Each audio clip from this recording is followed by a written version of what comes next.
నేను ఒక చెప్తాను, మా పార్టీ ఎస్టాబ్లిష్ అయినదే ఒక డిఫరెంట్ సినారియోలో అయినది, మిగతా పార్టీస్ లాగా కాదు. మా నాయకుడిని 16 నెలలు జైల్లో పెట్టారు, ఆస్తులు అప్పుడు కూడా ఈడీను సిబిఐ సోనియా గాంధీ గారు సీజ్ చేశారు. మీ బౌన్స్ బ్యాక్ కదా, ఎనికి రిటర్న్ అయినాం కదా. సేమ్ ఇంతకు మూడింతలుగా రిటర్న్ అవుతాము. ఖచ్చితంగా కూడా వైఎస్ఆర్ కాంగ్రెస్ రాసి పెట్టుకోండి, 2029లో పోయినసారి వచ్చిన మెజార్టీ కంటే అత్యధిక మెజార్టీతో రాబోతున్నామండి.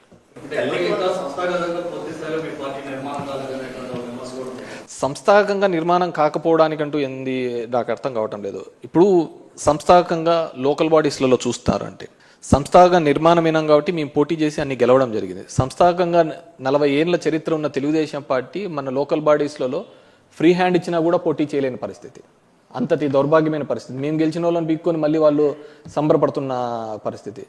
మా ప్రస్థానం 12 ఏళ్ల రాజకీయ ప్రస్థానానికి 40 ఏళ్ల తెలుగుదేశం పార్టీ ప్రస్థానానికి చూడండి. ఒక జగన్మోహన్ రెడ్డి మేమే అంత బలహీనంగా ఉండింటే, మేమంత బలహీనమైంటే అంతమంది కలిసి రావాల్సిన అవసరం ఏముంటుంది చెప్పండి.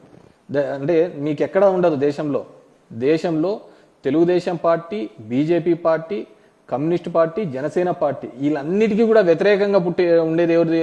కాంగ్రెస్ పార్టీకి పుట్టినది. ఈ కాంగ్రెస్ పార్టీ కూడా మాకు వ్యతిరేకంగా నీకు దేశంలో ఎక్కడా ఉండదు. ఒక ప్రాంతీయ పార్టీని నిలువరించడానికి ఇన్ని పార్టీలు, జాతీయ పార్టీలు, ప్రాంతీయ పార్టీలు ఏకం కలిసి వస్తున్నాయి. అయినా కానీ వి గాట్ ద 40%. ఇంతకు మించి మేము ఇంకా కిందికి దిగజారేది ఉండదు, ఇంతకు మించి పైకి పోయేదే ఉంటుంది. కాబట్టి డెఫినెట్గా వీఆర్ కమింగ్ బ్యాక్.